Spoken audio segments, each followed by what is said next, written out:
Oui, bonjour.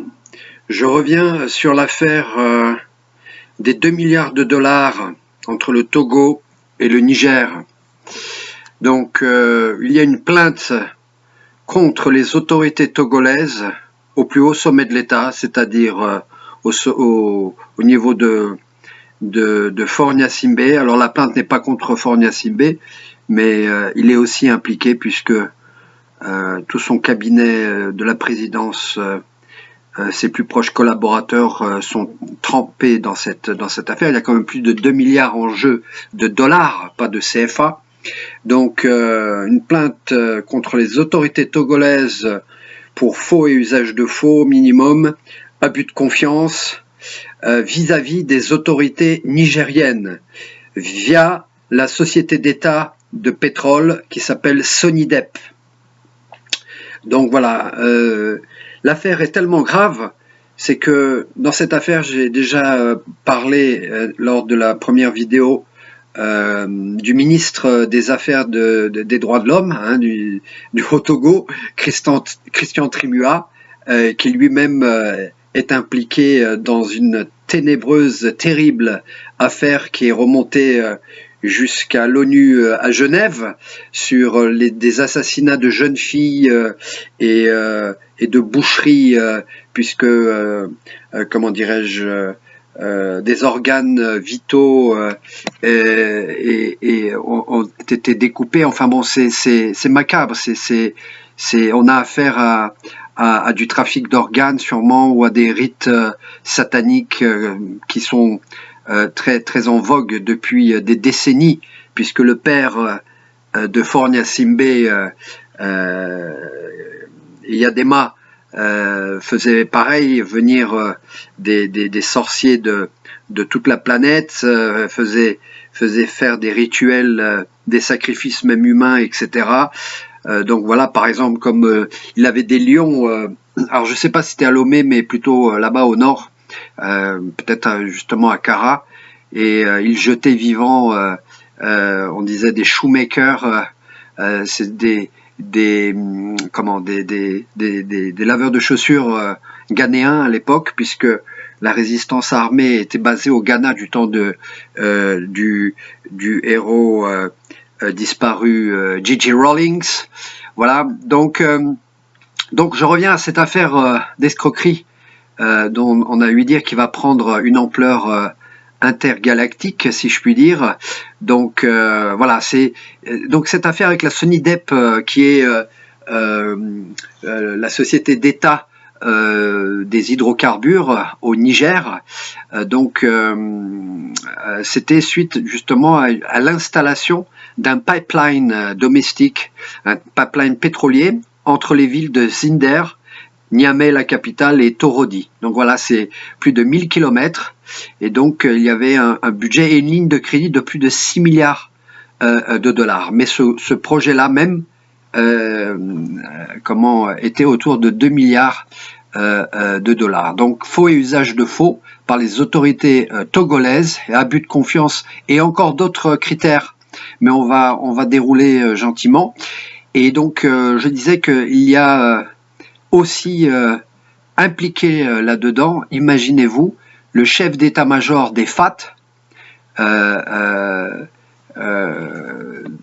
donc c'est pas une petite affaire, le général de brigade Maganawe, qui est Maganawe Daja, qui est né en 1963 à Kemerida, dans la préfecture de la Bina. Voilà, et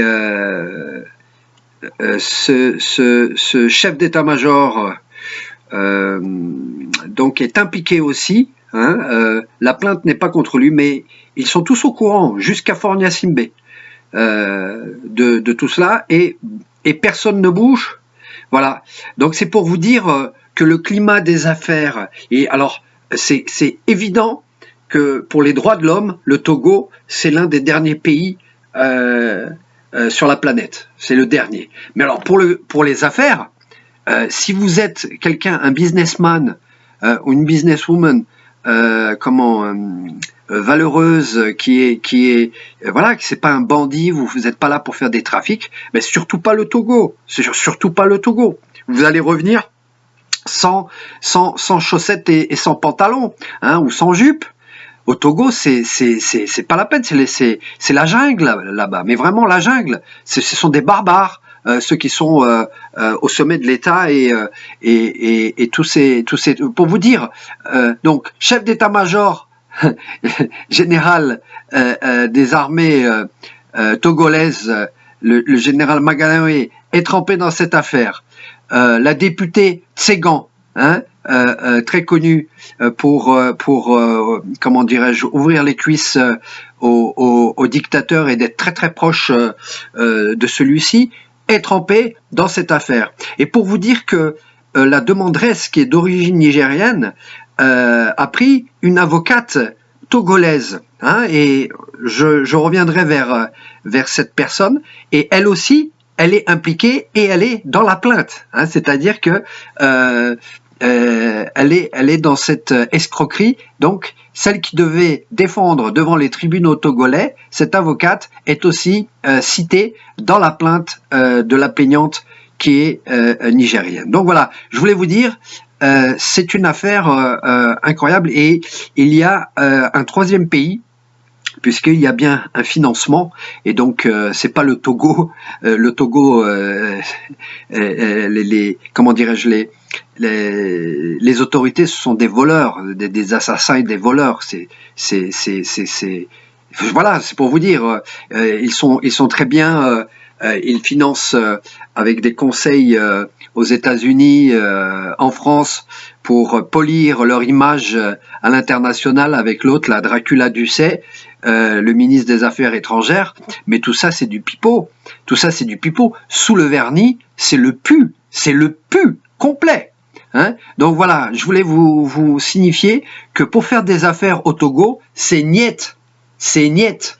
Ok, donc voilà, je reviendrai avec plaisir sur cette affaire, parce qu'il faut qu'on fasse le buzz et que il y ait réparation et que l'on montre le projecteur, vu que le Togo vient de rentrer au Commonwealth. Je ne sais pas ce que le roi d'Angleterre, quel business lui fait, est-ce qu'il a même une idée du haut de son trône, mais le Togo, c'est le dernier pays en Afrique, hein,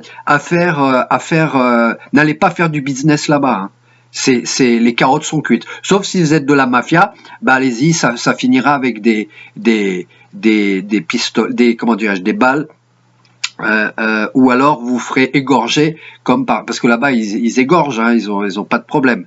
Comme voilà, ils égorgent même les leurs au sein de l'armée, comme il y a quelques mois le colonel Majulba qui a été égorgé. Donc c'est vraiment un pays terrible, c'est l'enfer sur terre, le Togo. Je vous répète, pour le climat des affaires, c'est et pour les droits de l'homme, c'est le dernier coin où il faut aller. Donc je mets un niet. Même l'Ukraine, vous pouvez encore, pour vous dire.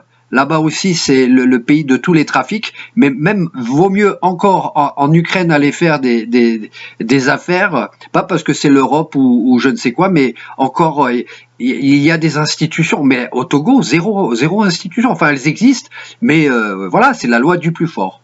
Donc, je tiens aussi à rappeler le fameux hashtag, donc notre fil rouge pour Monseigneur Podro, Fanuko Podro, notre archevêque de Lomé, notre héros national, qui ne va vraiment pas bien là-bas dans son pays d'exil, 93 ans, et il y a un hashtag, faites ça, je vous en prie, c'est pas pour moi, c'est pour lui, et pour le Togo, pour nous, qu'il revienne au pays, d'accord? Donc, hashtag Kpodro, back home now!